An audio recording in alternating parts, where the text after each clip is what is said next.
Olá pessoal, tenham todos um ótimo dia.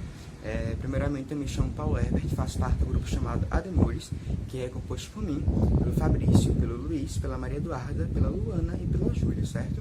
O nosso grupo tem como principal função e objetivo passar para vocês algumas informações super importantes sobre a administração de operações, tá bom? E para isso vamos seguir então o seguinte roteiro, certo?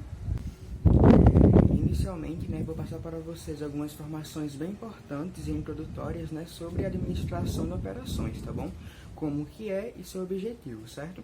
Então, essa área administrativa, focada em operações, é basicamente a área que tem como foco principal e objetivo, abordar o planejamento, a operação e o controle do processo de transformação das organizações, tá bom? E que processo é esse? É o processo que, no caso, tem como principal foco, e objetivo é transformar os insumos da organização em seus bens finais, produtos finais, que no caso podem ser tanto bens tangíveis ou bens intangíveis, assim sendo produtos ou serviços, certo?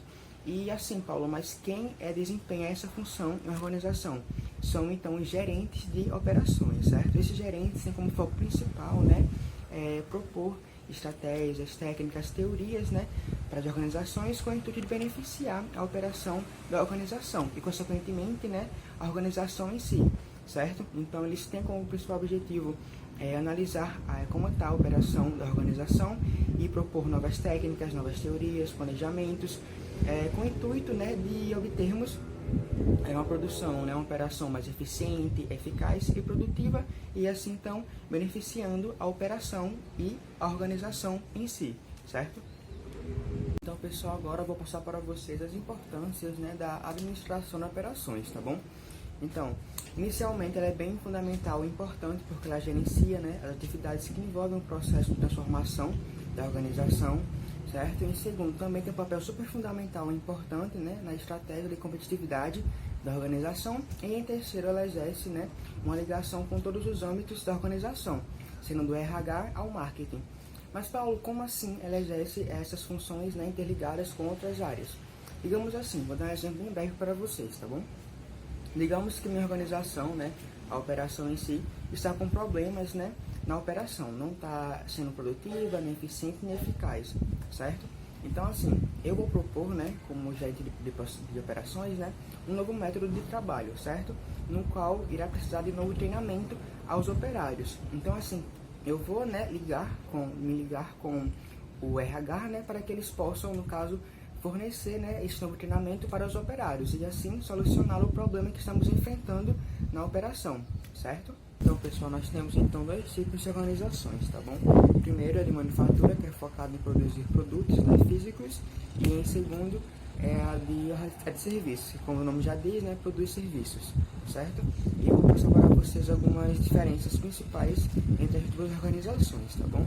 Primeiro, a de manufatura produz bens tangíveis, bens físicos, enquanto a de serviços produzem bens intangíveis, certo? Na de manufatura, podemos armazenar nossos produtos para que eles possam ser consumidos posteriormente, enquanto a de serviços, a produção e o consumo são feitos de forma simultânea, certo?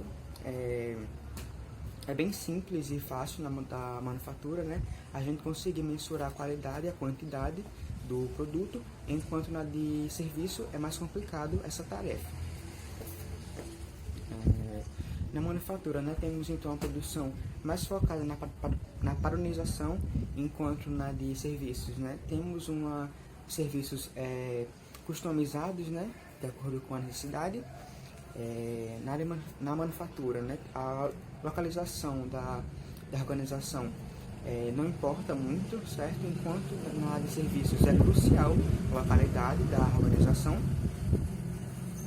E na de manufatura temos o emprego de um intensivo de capital, enquanto na de serviços temos o emprego de um intensivo focado no trabalho, tá bom? E agora eu vou mostrar para vocês como funciona o processo de transformação de uma organização, certo? Que no caso é composto por insumos, que podem ser mão de obra, podem ser informações, podem ser capital, podem ser operários, etc, temos então como saída nosso resultado final, que no caso podem ser tanto produtos como serviços, tá bom? É isso. Olá, eu fiquei responsável por apresentar o planejamento estratégico do sistema de operações, que consiste no projeto de transformar os objetivos estratégicos em uma realidade palpável. Normalmente envolve decisões, especialmente do gerente de operações, para alguns aspectos práticos, como que produtos ou serviços produzir, qual a quantidade a ser produzida, qual a qualidade do serviço, onde produzir, como produzir e como organizar o layout da própria organização para essa operação e produção. Esses aspectos vão ser melhor tratados ao longo dessa apresentação por mim e pela minha colega Júlia. No que se refere ao projeto de produto ou serviço, essa decisão engloba principalmente o que a empresa deve produzir e passa por 3 etapas básicas. Primeiro, a coleta de opiniões, inicialmente feita dentro da própria organização, com todos os setores da empresa: marketing, recursos humanos, financeiro. Envolve todos os setores da organização para ver a possibilidade do produto ser produzido. Para além disso, também envolve uma pesquisa com os clientes para ver se de fato esse produto vai ser necessário para os seus clientes. Também pode envolver análise da própria concorrência, justamente para verificar todos esses aspectos básicos dessa produção de um produto ou de um serviço. Já a segunda etapa envolve a seleção de todas as ideias melhor aproveitáveis dessa coleta de opiniões para a produção do produto ou do serviço. Antes da realização desse projeto, é importante verificar a produtibilidade, que consiste na avaliação da capacidade da empresa para produzir determinado produto ou serviço com um custo razoável e níveis aceitáveis de qualidade e confiabilidade dentro dos sistemas de operações existentes. Em suma, a possibilidade desse produto ser produzido ou do serviço ser disponibilizado. Há algumas técnicas para melhorar essa confiabilidade, essa qualidade e esses níveis aceitáveis. A primeira técnica de melhoramento de produto se trata do desdobramento da função qualidade, ou seja, a organização precisa garantir que o produto final vai atender às necessidades dos. Já a segunda técnica para melhorar o produto é a engenharia de valor, que consiste na prática de cortar custos desnecessários na própria produção do produto, o que beneficia principalmente a organização. Por fim, o último método citado por Sobral e Pesci é o método de Taguchi, que testa a robustez de um produto físico, levando ele a situações extremas, a fim de garantir a qualidade do produto final. Isso é muito comum em empresas de carro, já que eles testam os carros, o airbag, em situações de acidentes graves e pesados. Por fim, todo esse projeto vai ser verificado com essas técnicas e com essa verificação de produtibilidade para ser transformado em um protótipo, ou seja, uma versão a ser melhorada de um produto ou de um serviço. Uma vez determinado o produto que a organização decidiu produzir, ela também precisa decidir a capacidade produtiva desse produto. Esse fator está diretamente relacionado com a expectativa de demanda, ou seja, quanto do meu produto vai ser necessário no mercado. Para isso, a empresa deve ou aumentar ou reduzir a própria capacidade produtiva, dependendo exatamente dessa demanda. Há 3 fatores que costumam determinar a capacidade produtiva, que é a força de trabalho, ou seja, a disponibilidade dos recursos humanos, a alteração nas instalações da própria organização, que pode determinar o aumento ou a redução, né, da capacidade produtiva, e a terceirização, que normalmente é utilizada mais para aumentar a capacidade produtiva, já que ela deixa de fazer alguns serviços mínimos e menos relevantes, entre aspas, né, em prol de aumentar a capacidade produtiva dela. Vale ressaltar que esse aumento ou essa redução da capacidade produtiva pode ser feita visando um curto prazo, um médio prazo ou um longo prazo. Depende muito justamente da expectativa de demanda.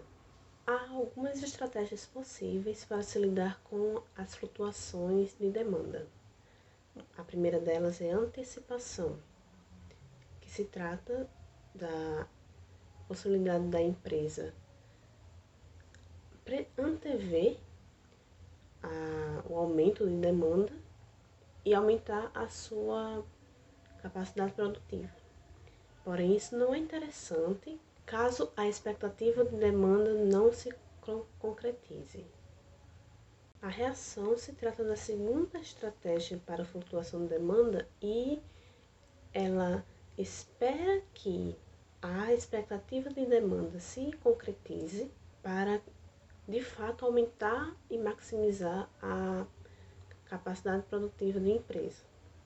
Pode ser interessante economicamente para a organização, porém, deixa a desejar no quesito de aproveitamento de oportunidades. As empresas podem perder chances de atender a demanda anteriormente. O acompanhamento, por sua vez, é uma estratégia que acompanha muito de perto as variações de demanda do mercado, de forma que é uma estratégia um pouco mais trabalhosa e cara, mas justamente por acrescentar ou reduzir de uma forma muito mais específica as flutuações de demanda. Outro fator muito importante a ser decidido pela organização é onde o produto vai ser produzido, onde o serviço vai ser fornecido. Segundo o Sobral IPC, a localização corresponde à posição geográfica da empresa com relação aos recursos dos quais depende, sejam esses recursos humanos, tecnológicos ou materiais, aos fornecedores e distribuidores e aos mercados e clientes que serve. Essa é uma decisão muito relevante para as empresas, pois a principal forma de determinar a melhor localização para uma organização é o custo-benefício. Um exemplo que a gente pode aderir é o exemplo das empresas Guararapes, que muito provavelmente fez um cálculo muito específico quando transferiu a sua fábrica de onde é o atual Midway para Extremóis. Eles tiveram que calcular com muita cautela, de uma forma muito específica, essa transição.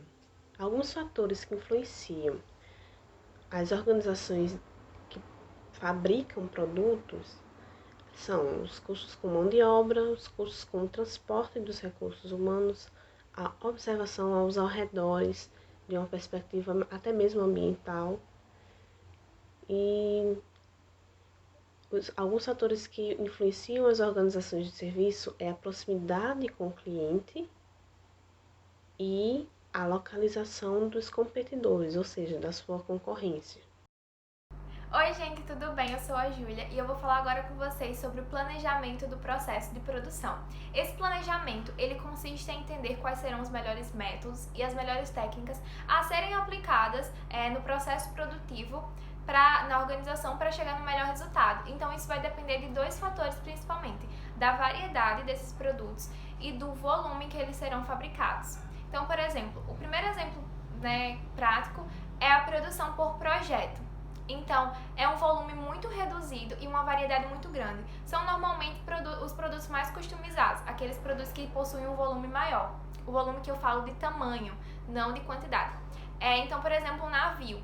Um navio ele demora muito tempo a ser produzido e os navios, vários navios, imagine, eles não possuem a mesma base produtiva. Então, os processos são diferentes, os processos necessários ali, porque cada navio é diferente, possui sua especificação. Ou seja, cada navio vai ter a sua sequência única de formação e o tempo que esses produtos por projeto levam, eles são muito longos. O segundo exemplo é a produção artesanal, que a gente já escuta muito falar em relação à Revolução Industrial e tudo mais. Também possui um baixo volume e uma variedade muito grande. Mas ela ainda é maior um pouco a sua variedade, o seu volume, do que o por projeto, já que por projeto são coisas muito grandes.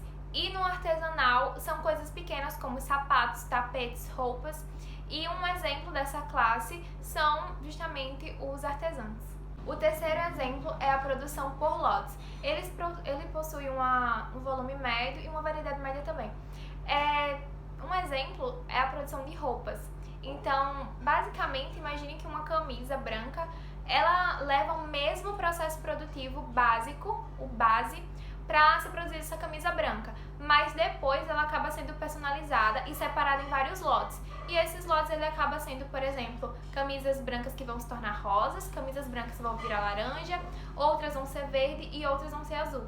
Então, elas passam por um processo base igual, mas depois elas passam por uma personalização por lotes. O quarto exemplo é a produção em massa, que eu acredito que estamos mais acostumados a ver, que estudamos muito sobre isso, né? E é quando tem aquela esteira de produtos e os produtos eles são construídos com as mesmas especificações, mesmas bases, eles não se destoam muito um entre o outro e eles, como possuem esse mesmo processo, né, essas mesmas operações de produção, eles acabam sendo produzidos em maior volume, já que é muito mais rápido essa produção em massa. Um exemplo que eu poderia citar seria refrigerantes, a formação de refrigerantes, né, que possuem a mesma base e tudo mais, um mesmo refrigerante, por exemplo, uma Fanta, todos serão a mesma garrafa, mesma embalagem, mesma cor, mesmo sabor, então é produzido em grande escala, e também eletrodomésticos, já que eles possuem as mesmas especificações. O quinto exemplo é de produção contínua, que é quando a produção ela é ininterrupta, ou seja, ela não para.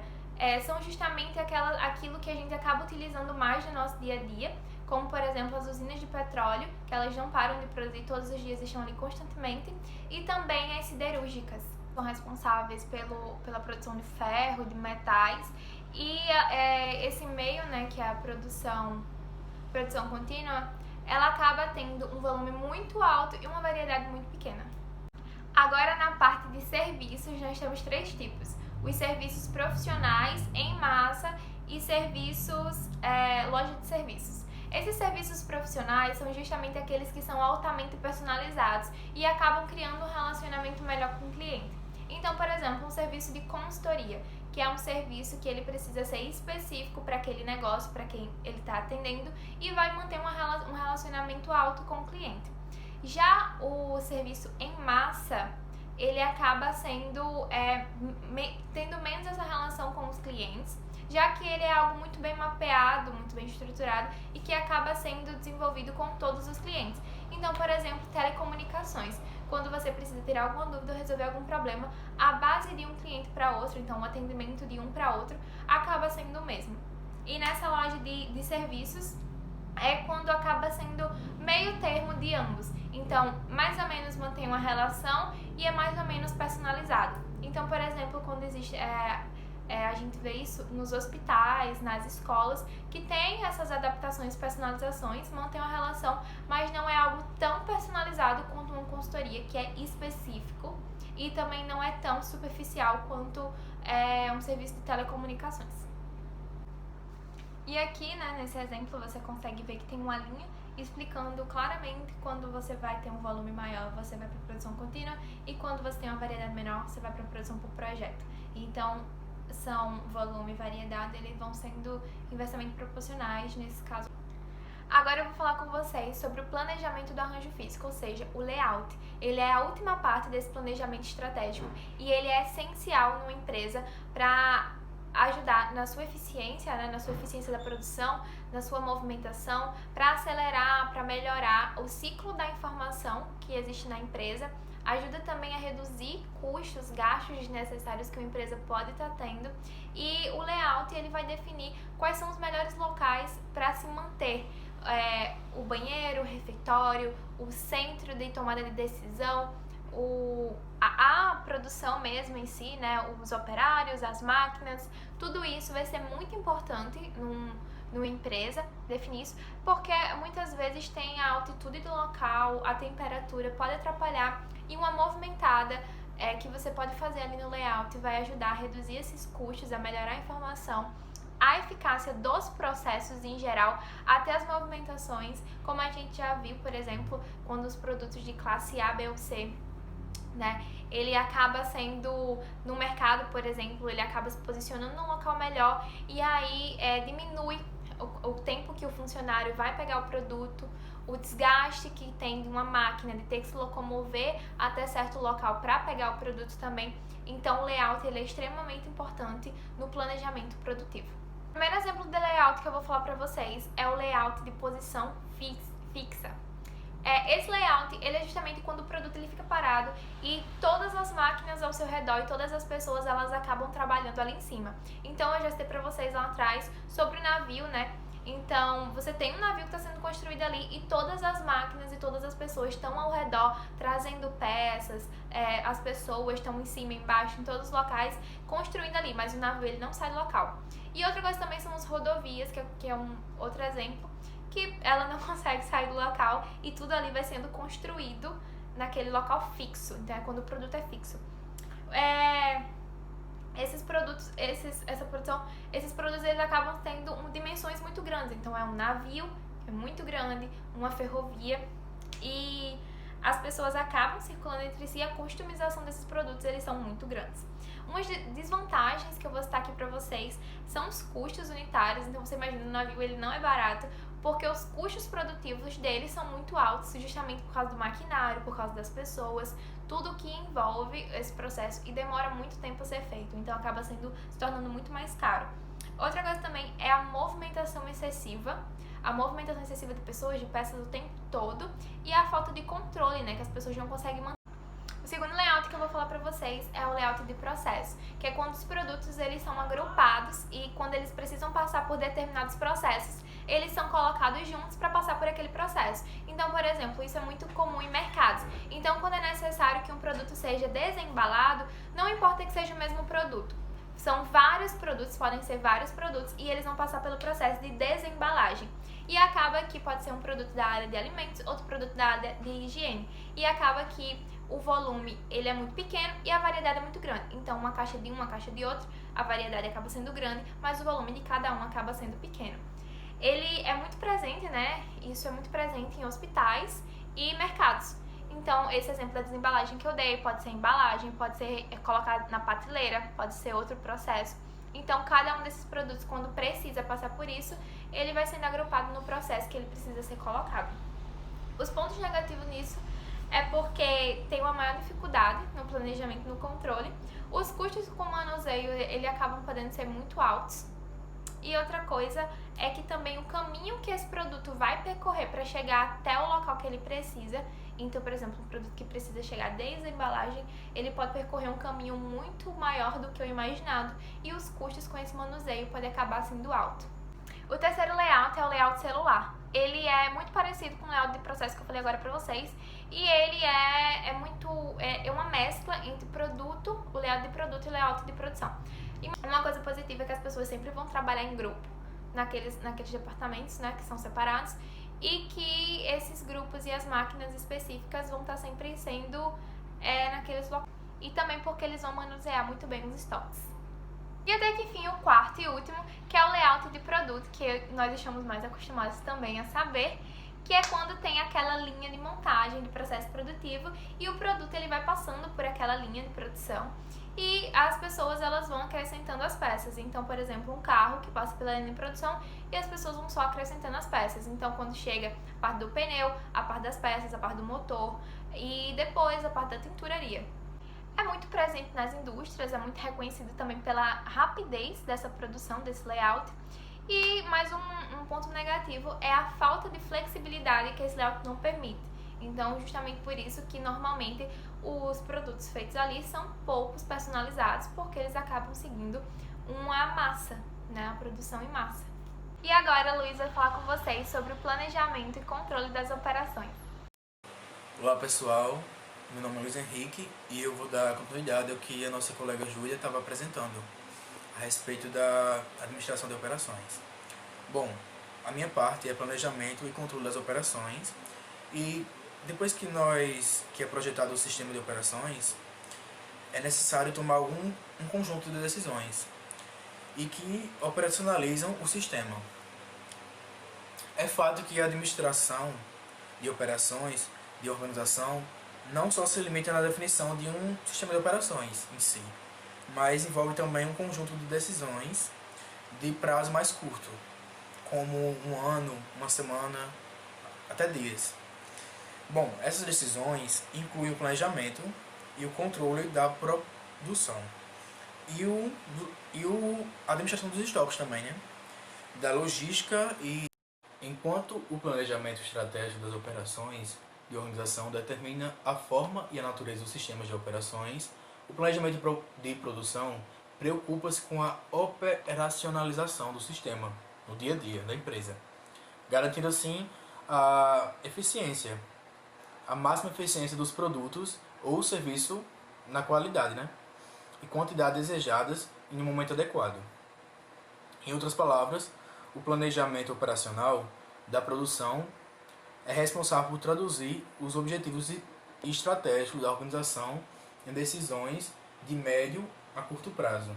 Essas decisões incluem o planejamento agregado de produção, os planos e programas de produção detalhados e o planejamento das necessidades de materiais, assim como mostra a figura.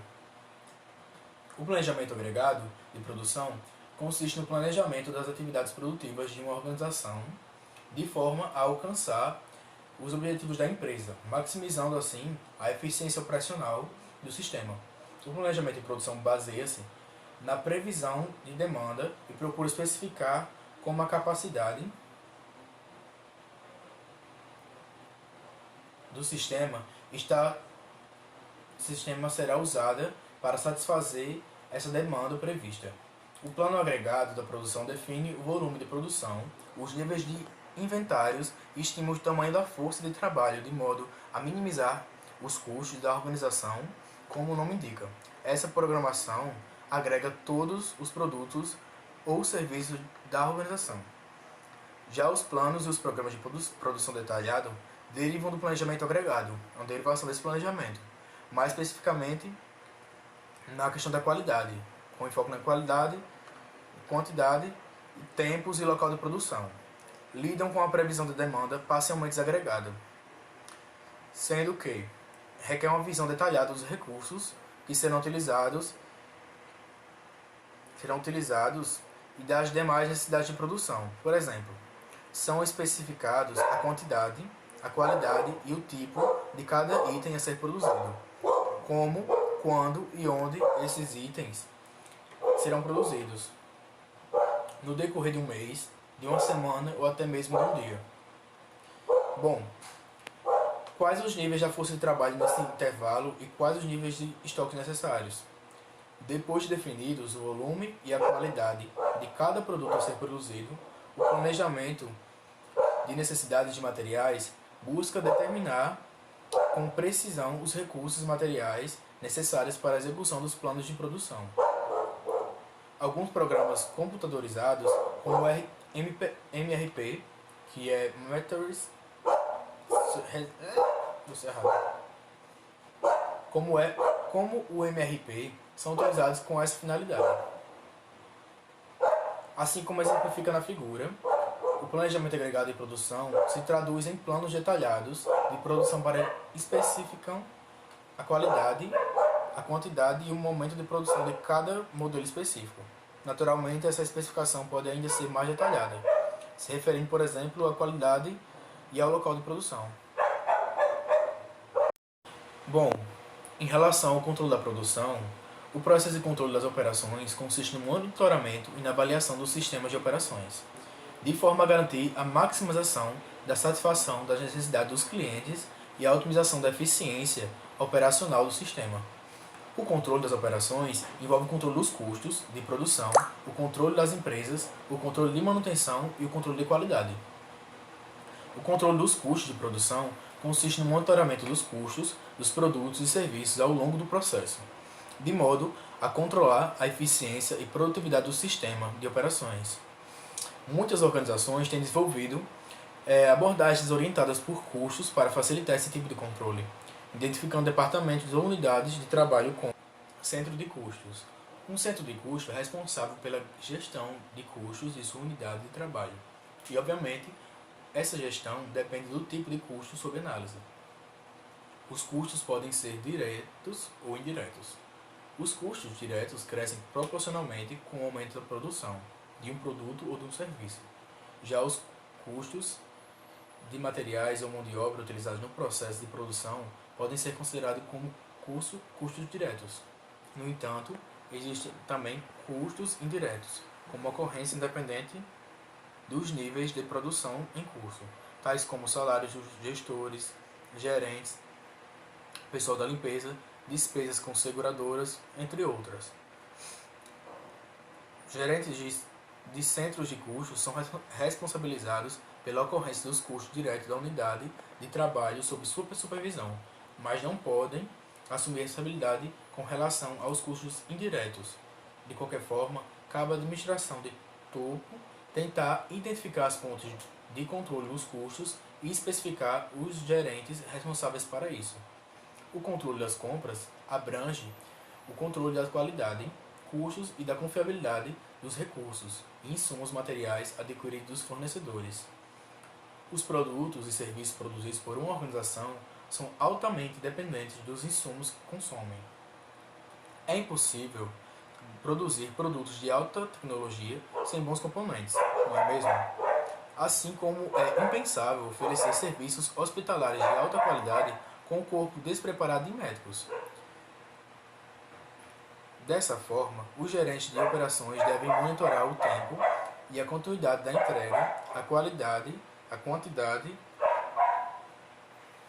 e o preço de outras dimensões importantes dos insumos comprados dos fornecedores de empresa. Para isso, eles devem coletar informações acerca dos fornecedores e das características dos insumos que estes oferecem e assegurar-se de que eles satisfaçam as necessidades de produção da empresa. Uma das estratégias que tem sido adotada por várias organizações é o fornecimento de redes de parcerias com os fornecedores, diminuindo o número de empresas fornecedoras, mas aumentando a qualidade e a sustentabilidade da relação com elas. O controle de manutenção consiste no controle dos equipamentos produtivos de forma a evitar interrupções no processo de produção. De fato, a manutenção de uma produção eficiente e eficaz demanda a maximização do tempo de uso dos equipamentos produtivos e a minimização do tempo de interrupção dos processos. As decisões acerca do processo de produção afetam a importância do controle e da manutenção. Por exemplo, caso a empresa tenha optado por um processo padronizado de produção em massa, qualquer interrupção pode afetá-la em grande escala. Existem algumas abordagens de controle de manutenção, como manutenção preventiva, manutenção corretiva e a manutenção condicional. A manutenção preventiva é o tipo de controle preliminar que busca evitar ocorrências e interrupções. A manutenção corretiva é o tipo de manutenção que ocorre quando é para corrigir algum defeito, substituindo assim, reparando o equipamento que está com problema. Já a manutenção condicional é um tipo de controle posterior que geralmente ocorre em decorrência da detecção de problemas após inspeções ou mensurações do estado do equipamento. Por fim, o controle da qualidade refere-se ao monitoramento da qualidade dos produtos ou serviços no decorrer do processo de produção, de forma a assegurar que eles satisfaçam os padrões pré-estabelecidos dos controles. A primeira decisão que o gerente de operações deve tomar é sobre a abrangência de controle. Se deve controlar toda a produção ou basear-se em uma amostra para inferir a qualidade. Naturalmente, a amostra representa menos custos. Administração de estoques. Os estoques podem ser classificados em 3 categorias: estoque de matérias-primas, estoque de produtos em serviços ou estoque de produtos acabados. Sendo estoque de matérias-primas, o estoque do produto, no caso dos insumos necessários para o produto, para a feitura do produto. Estoques de produtos em processo, o produto semi-acabado, ou seja, faltando sua finalização. E o estoque dos produtos acabados, o estoque já de produtos que já foram feitos, porém não foram ainda vendidos. Administração de estoques. Os objetivos da gestão de estoques são muitos. Entre eles, melhorar o serviço ao cliente, de forma que o produto possa chegar de forma mais rápida, garantir o abastecimento contínuo das operações, para que não haja pausa no processo produtivo, permitir que a organização se beneficie de descontos de quantidade, quando o material é comprado em grosso, geralmente vem uns descontos pela questão da quantidade, a proteção contra as incertezas da demanda e no tempo de entrega, assim a empresa não fica dependente dos seus fornecedores totalmente, e a proteção contra as oscilações dos preços na questão da inflação. Bom, além dessas, também tem a proteção contra contingências, que podem ser qualquer acaso que pode vir a ocorrer. Para haver melhor gestão, existem algumas técnicas de otimização do estoque que se destacam dentre as outras, sendo elas o leque, que é o lote econômico de compra, a curva ABC, o planejamento da necessidade de materiais, que é o MRP, e os sistemas Just Time. Bom, o leque econômico de compra pode ser feito a partir de uma fórmula, que é raiz quadrada de 2DC sobre M, que é a equação que gira em torno. Logística e distribuição. O que é a logística? A logística ela consiste no gerenciamento de toda a movimentação de recursos, dos produtos, dos equipamentos e informações necessárias para a execução das atividades de uma organização.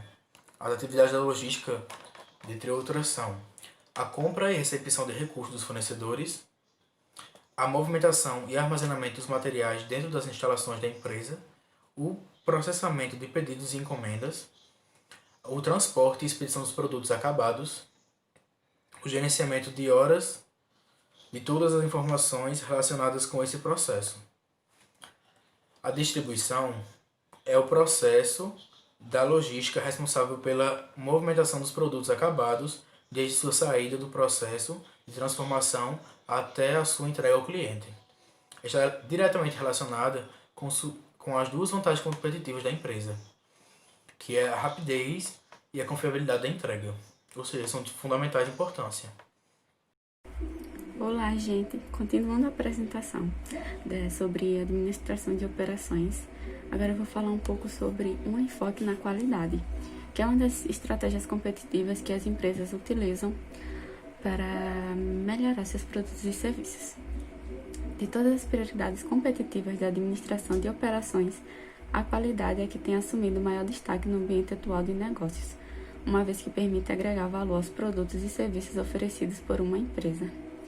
Isso quer dizer que o enfoque na qualidade é uma estratégia competitiva muito importante, porque através dela as empresas avaliam se aquele produto ou serviço vale a pena ser comercializado ou não. Esse tópico aqui, ele faz uma síntese da abordagem tradicional da qualidade, mostrar um pouco como acontecia antes essa abordagem e como ela foi evoluindo através do tempo. O controle da qualidade antes limitava-se às inspeções e utilização de instrumentos de medidas. Depois passaram a ser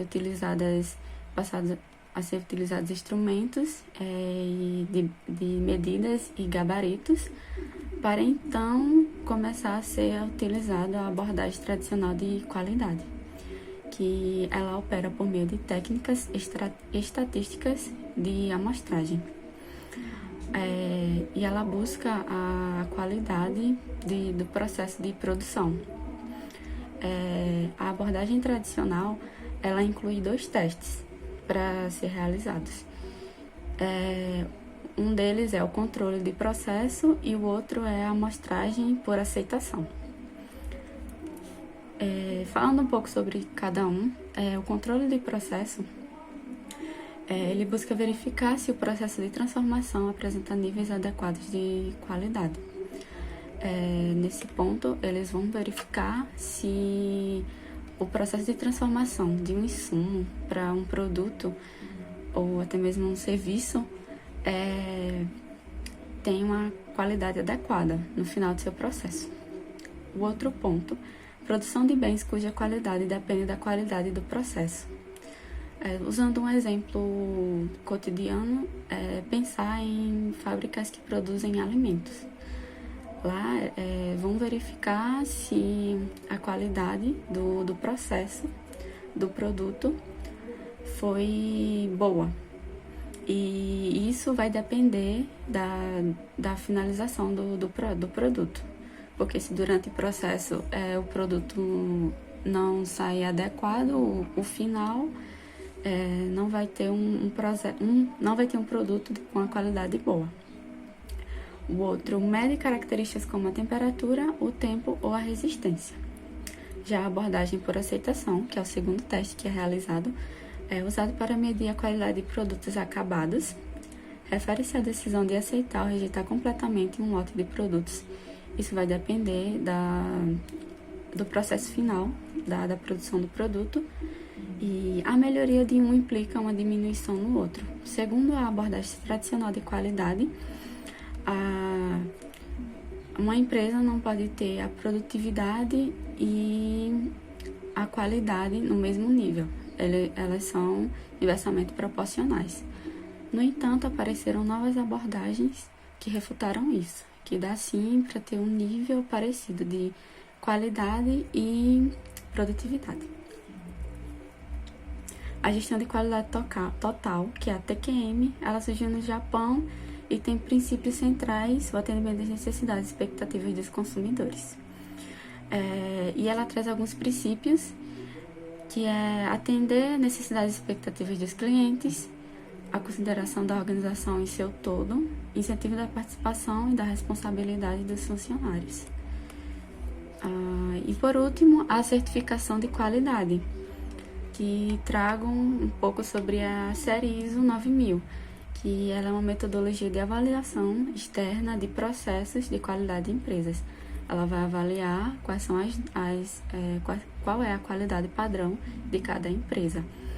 E usar essa certificação de avaliação é uma coisa bem vista pelas empresas, porque são feitas avaliações externas de auditorias e, por isso, existem motivos para certificar pela ISO 9000, que são essas 5: diminuir os custos de produção, satisfazer as expectativas dos clientes, alcançar uma vantagem competitiva, implementar a estratégia corporativa e responder às pressões competitivas e aumentar a qualidade.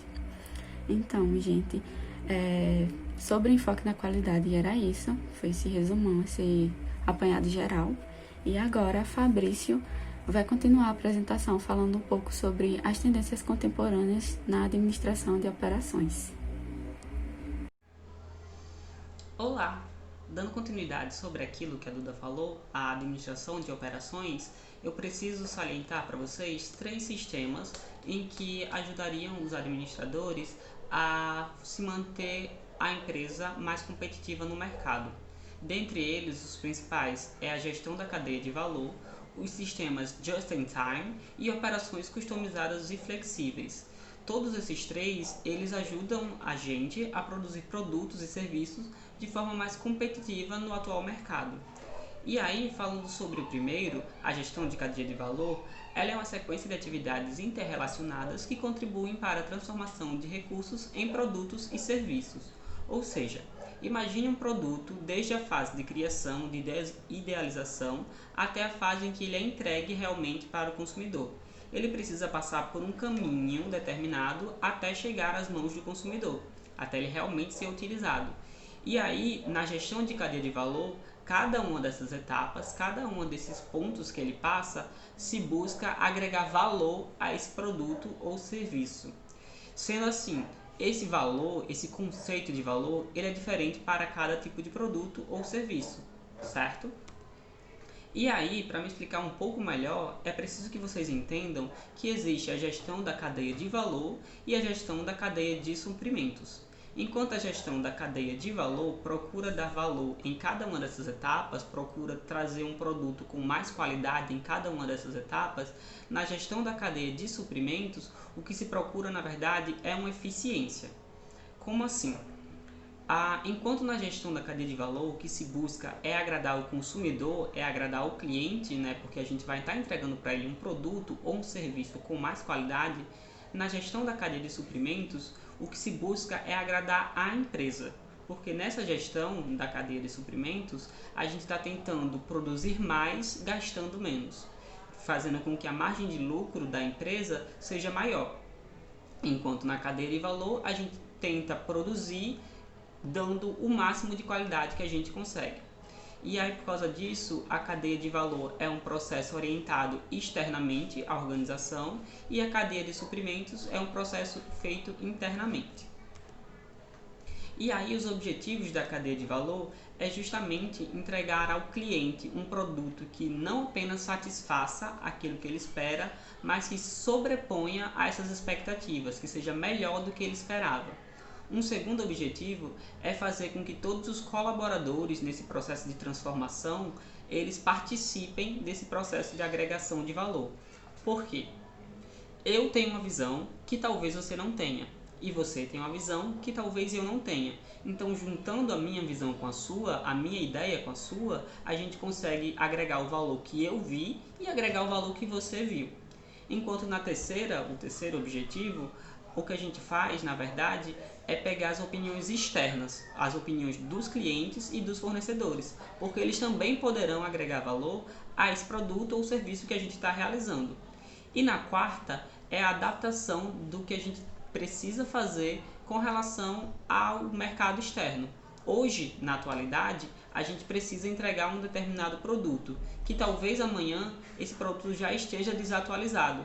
Então a gente precisa estar sempre buscando uma atualização do nosso produto ou serviço para que a gente atenda às necessidades que o consumidor está tendo.